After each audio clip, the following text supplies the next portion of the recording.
Yeah,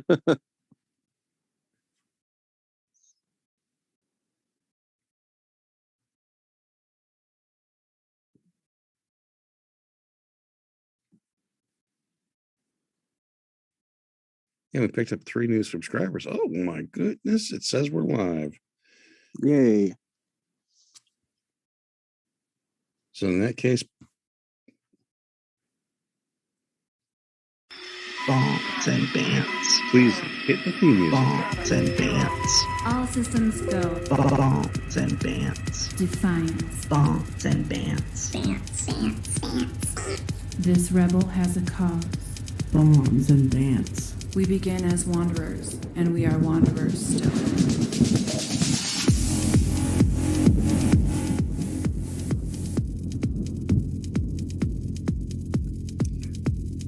Welcome to the 27th live edition of Bombs and Bants and Wednesday Rants. As always, I am your dedicated and humble host, John Wilder, coming to you from an undisclosed location hidden deep beneath the surface of the earth.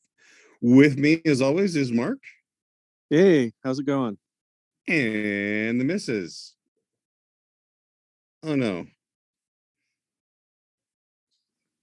The missus isn't here. The missus isn't here. We lost her. She's actually, I have to apologize to everyone. She's actually ill. I'm trying to think of what would be a really good disease, like Kuru, where she, participated in some sort of headhunting ritual. And now she had a deadly prion brain disease. Do you think that sounds good, Mark? Yeah, actually, that is pretty unusual. Yeah, so she has Kuru. She's not listening right now. She really did feel bad. I mean, in order to take her to the doctor, typically it requires, amputation. And she wanted to go to the doctor today, so took her off to the doctor, and the doctor prescribed her cough syrup. so hopefully she's on the path to getting better tomorrow. So anyway, that's where the missus is. Mark, how are things going for you? Oh, going pretty good. Just it's hump day. I'm tired. I wish the week was over. Yes. Having the week over is always a wonderful thing. And Codex notes, don't let Kuru teach the missus to cook. Kuru is a character. But anyway, don't let that's very funny. So continuing on, I think that this week's top story is back to inflation. We started off with having wonderful stories about war. Now, last week I did announce COVID was dead, and I think COVID still is dead, but I think inflation is the big story this week. I have heard rumbles and rumors of $7 gasoline.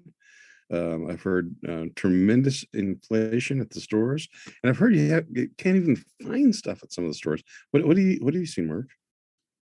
Well, I did see an article today that that said that if you calculated inflation like they did back in the 80s, that our current inflation is over 15%, which is incredible. I mean, that's got to be as high or higher than even under Carter.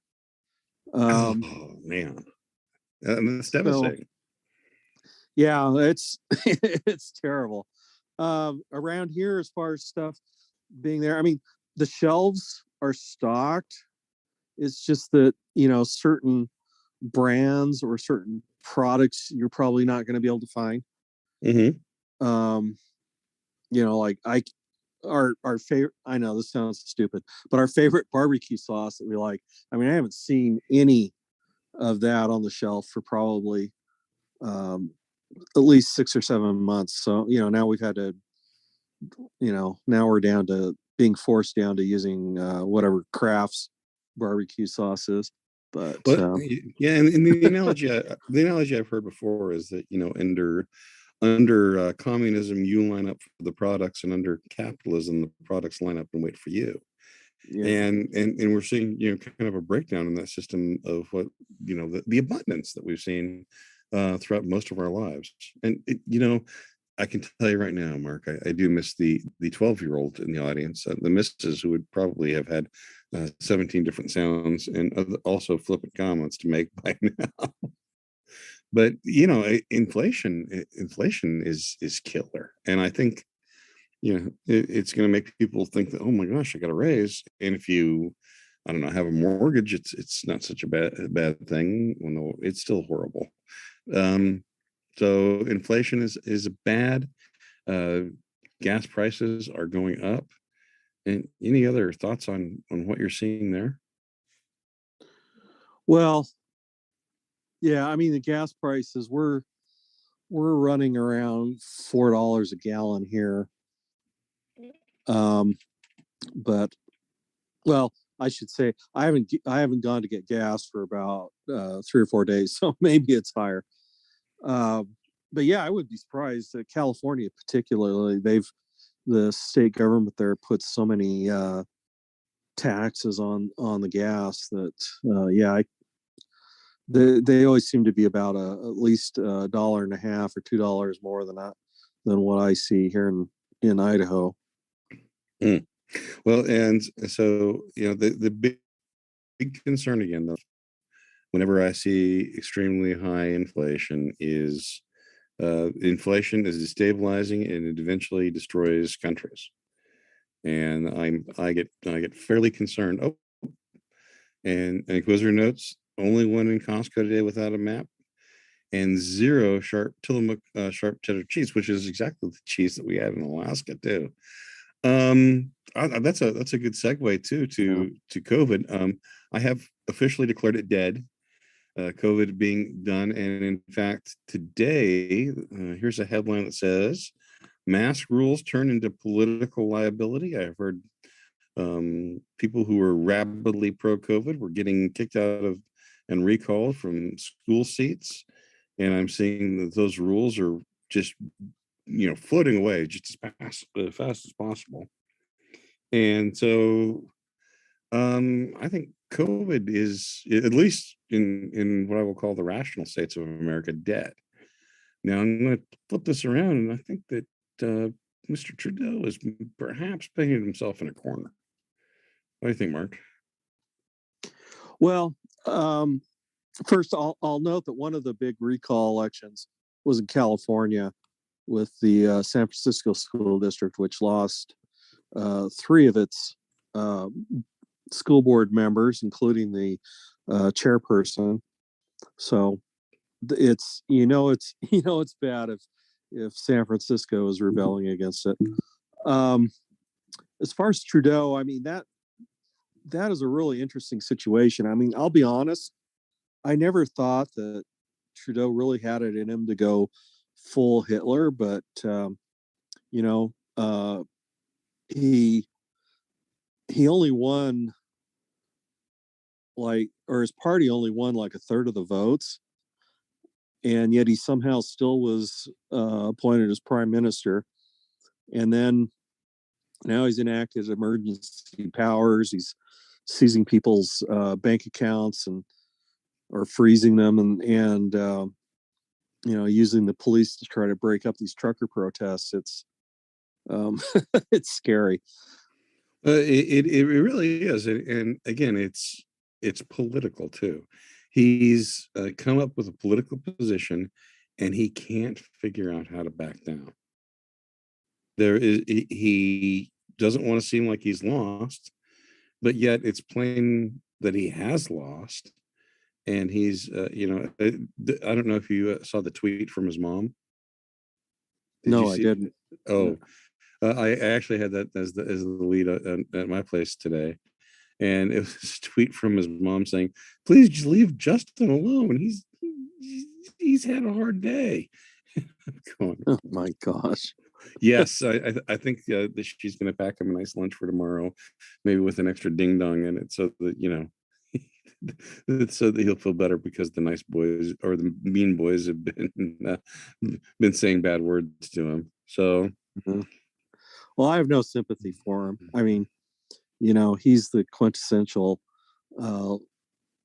young liberal, and that thinks that he's if he believed in God, he would think that he was God's gift to the world. Well, and I think he's got some real, literally, I think Trudeau has some pretty significant mental problems, because no adult man dresses in so many costumes and takes himself so seriously. I think, if I were to guess, he's just a nowhere man. He doesn't have any particular spine or backbone, and he doesn't even have any sort of sense of self. But he does know, or his advisors have told him, if he doesn't stand up to the evil truckers that he was praising only a year ago, he was praising them only a year ago, that if he doesn't stand up to them, his political career is lost. And I think he missed the opportunity to reach across the aisle and make things work out for him. But again, I think the mask rules are a huge liability. I think people are done. I think the CDC is saying, "Hey, we're there. We're ready to get rid of all the rules." And it's like everyone said, "Okay, we're going to pretend that this all didn't happen." Oh, Well, Project Veritas, as you know, had released video that at least one higher up at the Food and Drug Administration seems to think that we're going to have to be taking our vaxes at least once a year, though, for it. Well, we say our. I'm still at 0.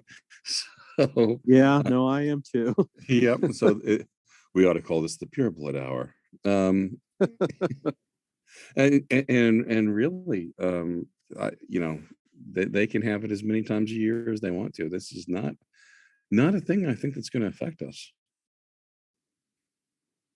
Oh, and Quizzer notes, if he believed in God, ouch. Mark delivers a double Fauci to the poor semi-leader of America's northern hat. That's a good one. Oh, all right. So yes, the annual COVID shot, great for Pfizer's bottom line. But did you hear? Who is that? Is that the CEO of Moderna that went radio silent? Let me see if I can pull that up. Well, if he went radio silent, how would I have heard? Oh, look, what he did. Just kidding. Let's see. It is it's the CEO of one of the major drug companies. Deleted his tweeter. I promise I haven't even had a beer.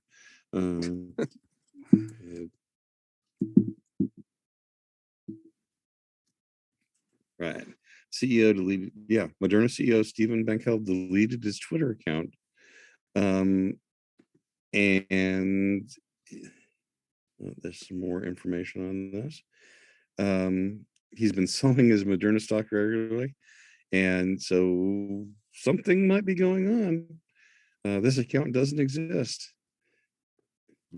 Very, very fascinating. It very well could be that maybe he has some data that the rest that things maybe not going to go so well for Moderna in the future after some data comes out. Yeah, I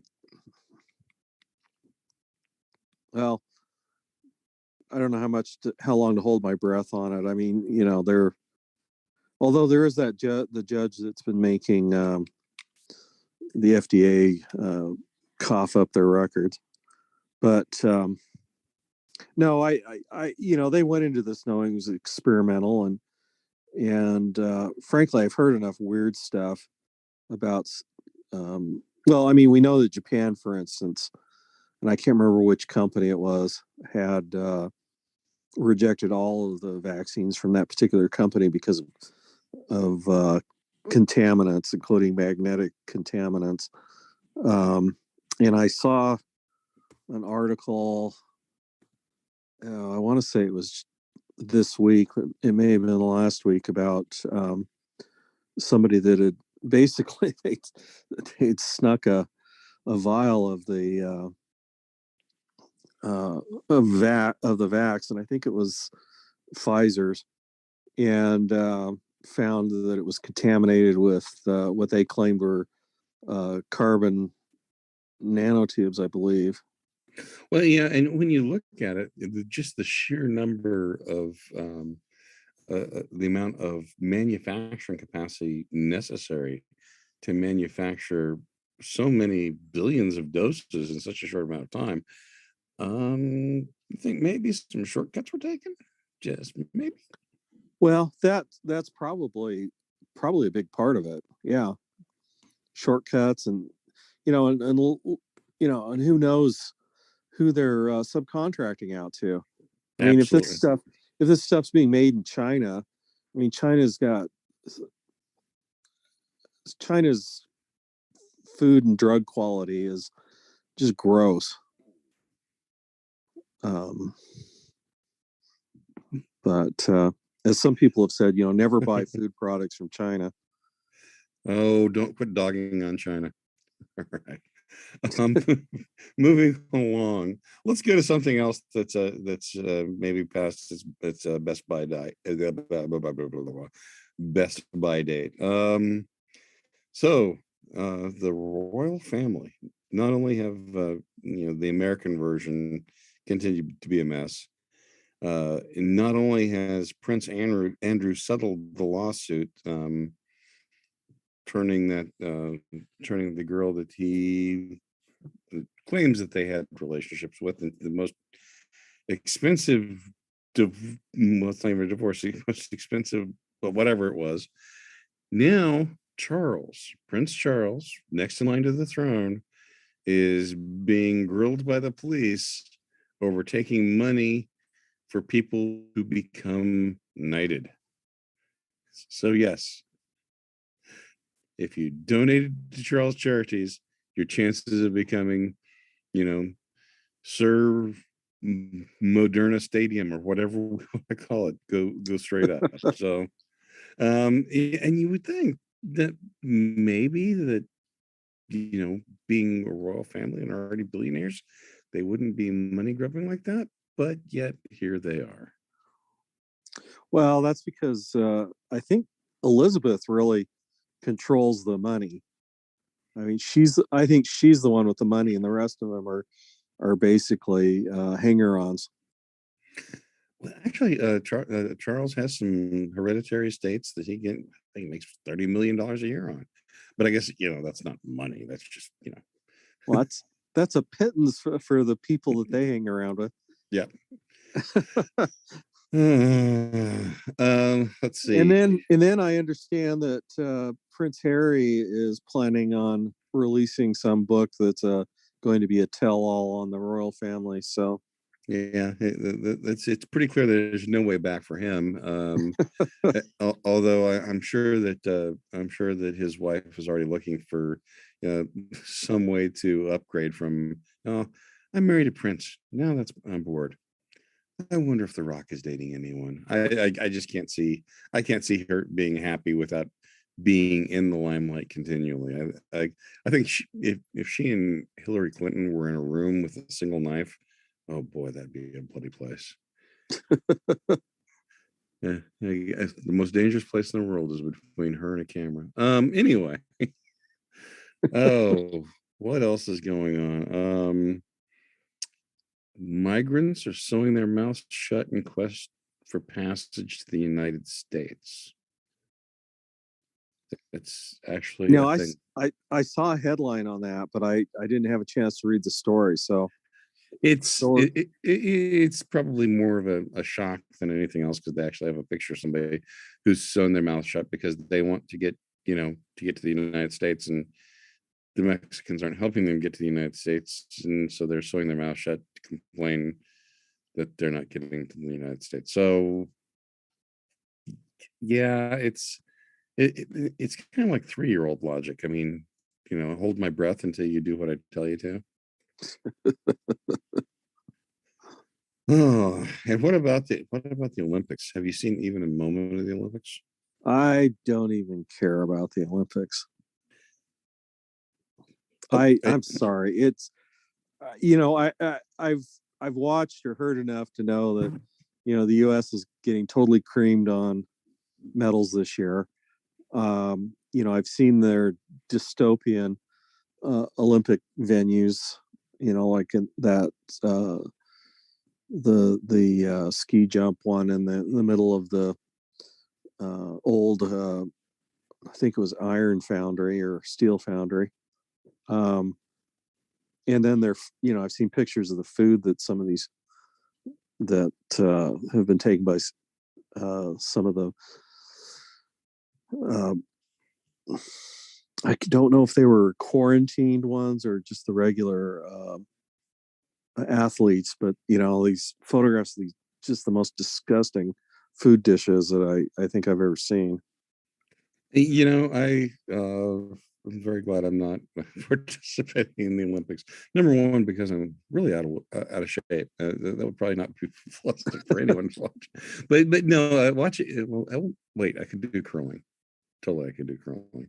But when you look at the Olympics, one of the things that just kind of ruined it for me was the dream team, and that marked the beginning and the end of me watching the Olympics, because to me the Olympics always represented the spirit of people, amateurs going out there working as hard as they could. And you know what?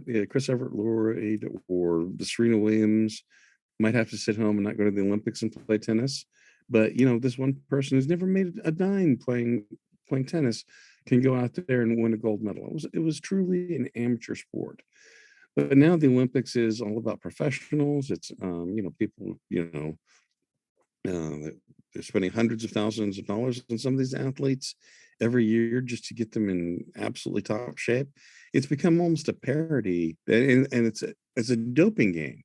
I mean, how close can we come to the banned substances without going over the limit? And it's I don't know. To me, it's become kind of a joke. Thoughts? Well, I have to agree, and I don't. Part of it that and I know I realize they've got to when they show the Olympics, they're aiming at getting the largest audience available. But I mean, I'll be honest, some of the sports that I've always enjoyed watching, they hardly ever show them. Hmm? And those were So, fun. And I'm going to call this the kind of the when I was a kid, the wide world of sports was still on. The thrill of victory on the agony of defeat. Ha, ha, ha, ha, ha. And on the wide world of sports, you had weird sports. They would just, they would have, I don't know, did you ever watch that when you were growing up?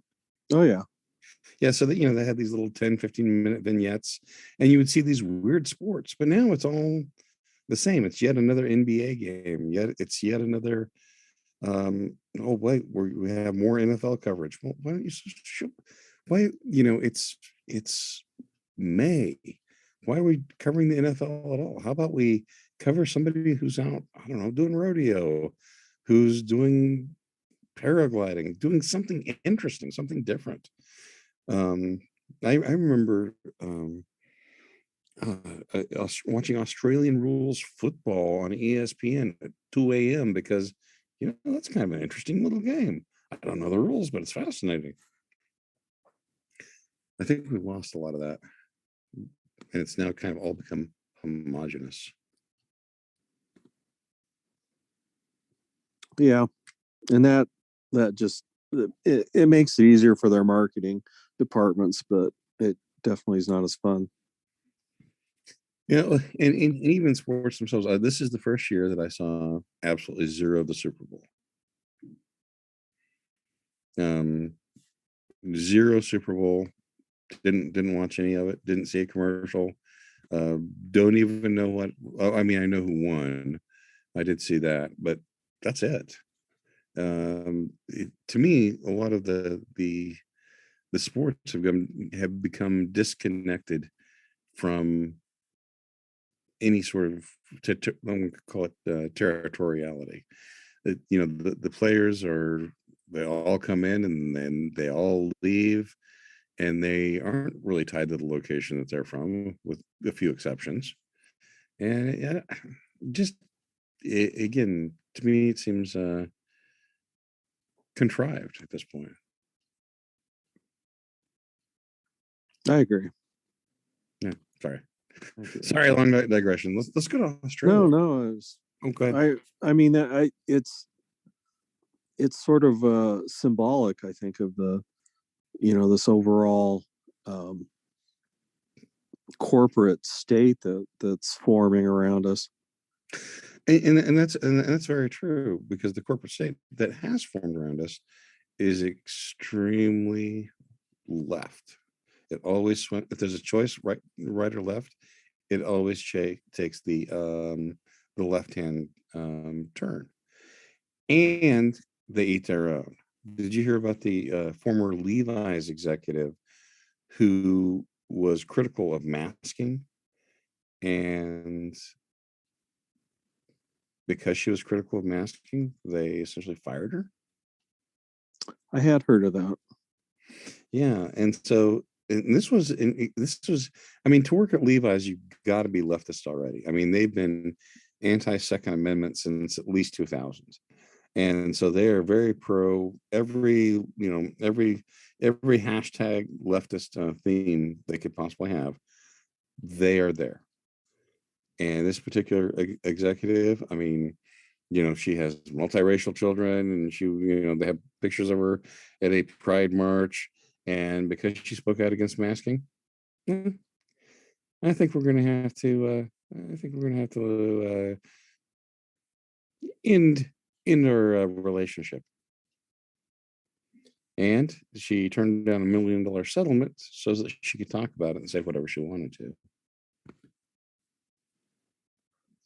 Oh, Quizzer notes, as far as sports go, we need to cover mostly peaceful riots as the new sports for the 21st century. Well, hang on. I think there's a point there. Let's look at this. It's mainly local competition. I mean, they may have some coaches that come in from outside, but mainly it's locals that make up those teams, right? Playing on their home field. I think I'm liking this. Now, how do we score that? How do you score? That's what I'm just thinking. I think you would have to go with deaths, casualties, and property damage. So you'd have to have some statistics. So it'd kind of be like baseball. And the cities could compete against each other. Baltimore versus Minnesota. In Minnesota, you get Minneapolis, and compare property damage and number of deaths. And I'm kind of liking it. I like this. But you'd have to adjust the damage for the areas that they're in. I mean, obviously, property damage in California, just because of general property values, is going to be higher than, Wisconsin. And in Detroit, if you burn something down, you've actually improved the city. So, gotta be careful not to burn it down in Detroit. No. You can break the walls, but don't burn it down. That'll increase the value of the place. Oh, well, from what I've been seeing lately, Baltimore seems to be catching right up with Detroit. Oh my. Let's skip a little bit. We talked internationally, and we talked about sports. Let's talk about the Ukraine, because that's one thing that we did miss. I heard that it was absolutely certain that 2 nights ago at 2 a.m. Putin was going to attack. And then I heard, well, maybe on Wednesday. And now I heard that there was actually a request from the Russian diplomatic corps to the news media, for the news media to tell the Russians when the planned Russian attack dates were, so that the Russian diplomats could plan their vacations.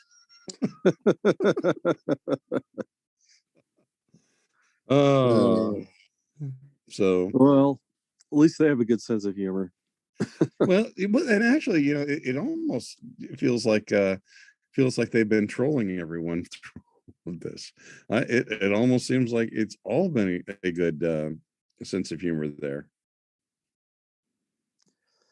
Yeah. Well, always keep in mind our politicians play checkers, theirs play chess. So Well, again, one of the things that when you look very deeply at Russian politics, um, and also their industrial capability, their engineers and the people who know how to get stuff done and the core of their military is actually beginning to age out, and so they're going to lose competency over the next 10 or 15 years.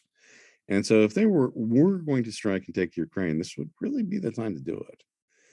So, you know, there is that other side, but why would you want Ukraine?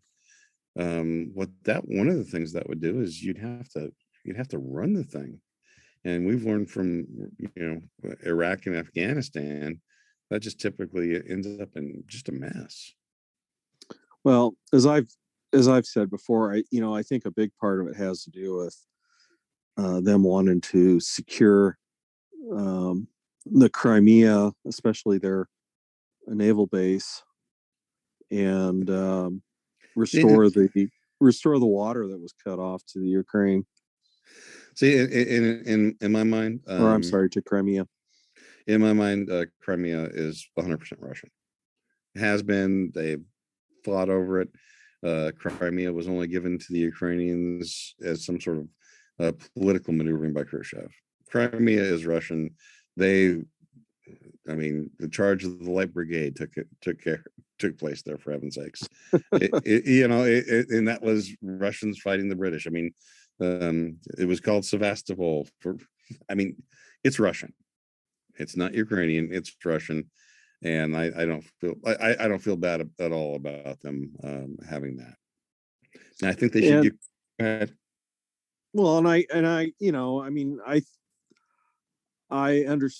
can perfectly understand Russia's concerns with Ukraine becoming a NATO state, because you're looking at, I don't know the specific distances, but I would guess that their military base at Sevastopol is probably maybe 80 miles at most from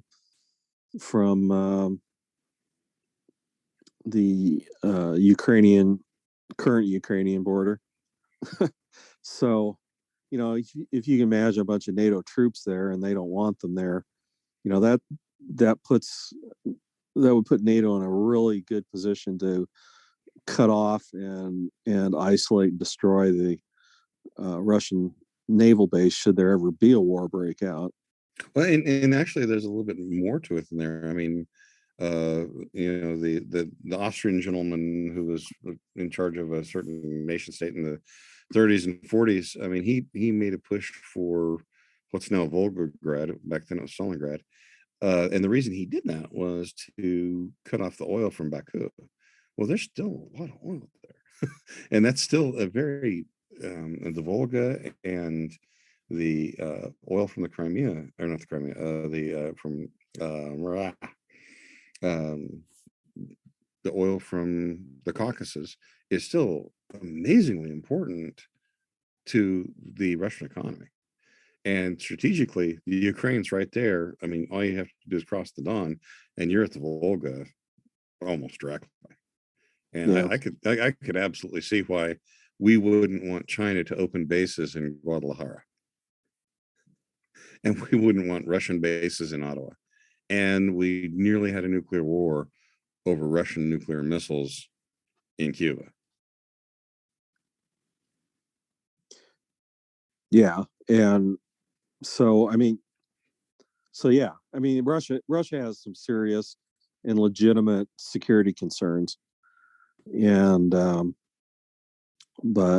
on the other side of it, I don't even remember where I came across this, but I do remember coming across someone that had suggested that from Biden's perspective that conflict with Russia would be could possibly shatter Russia if Russia were to lose, and basically then they'd be able to break Russia up into a bunch of smaller states that would all be easier to dominate and manipulate.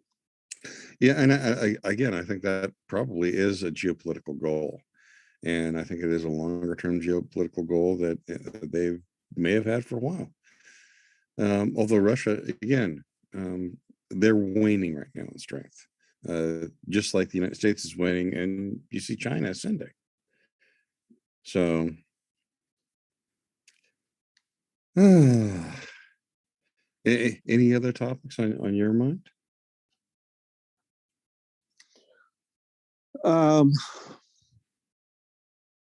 Not really. I mean, I do sometimes question how much China is really ascending.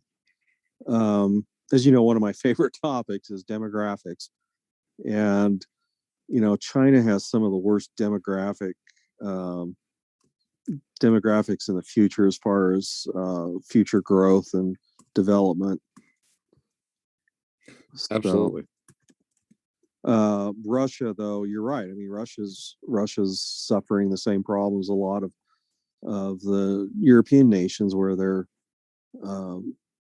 birth rates and so are so low that their populations are beginning to drop. Yes, it is.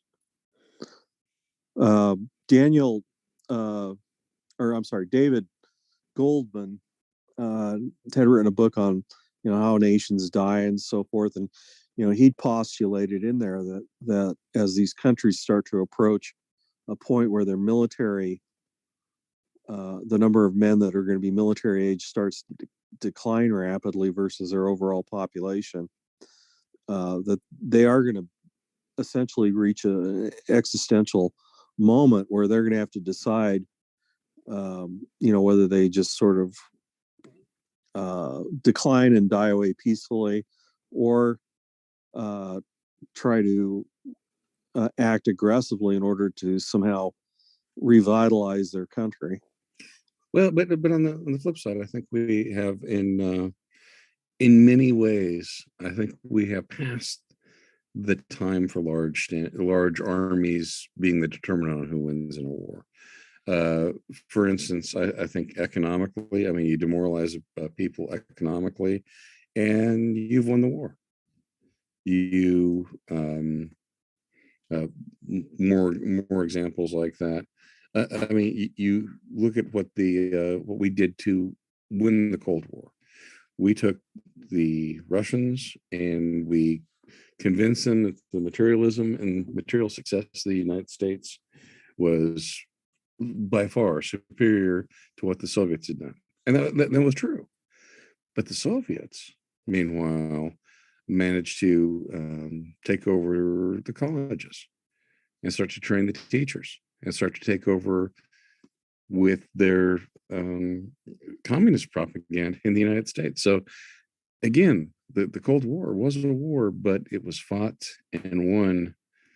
But I don't know if we can even say who's won yet. So anyway. Oh, well, I do think that I'm in strong hope that the missus starts to feel better. And other thoughts, Mark? Oh, no, I think that's probably good for this evening. Okay, yeah, I think we will have her witty banter back, as well as her 12-year-old sense of humor next week. And once again, thank you to our viewers. And Pugsley, if you're out there, go ahead and hit the theme out the music.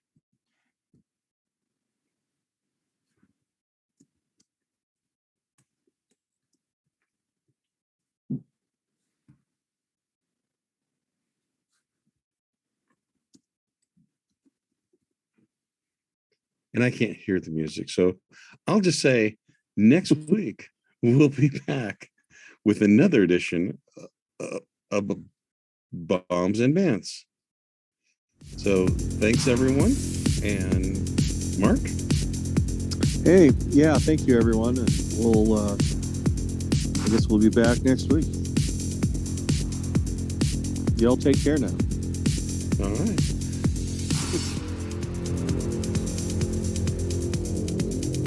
Y'all come back now. You hear?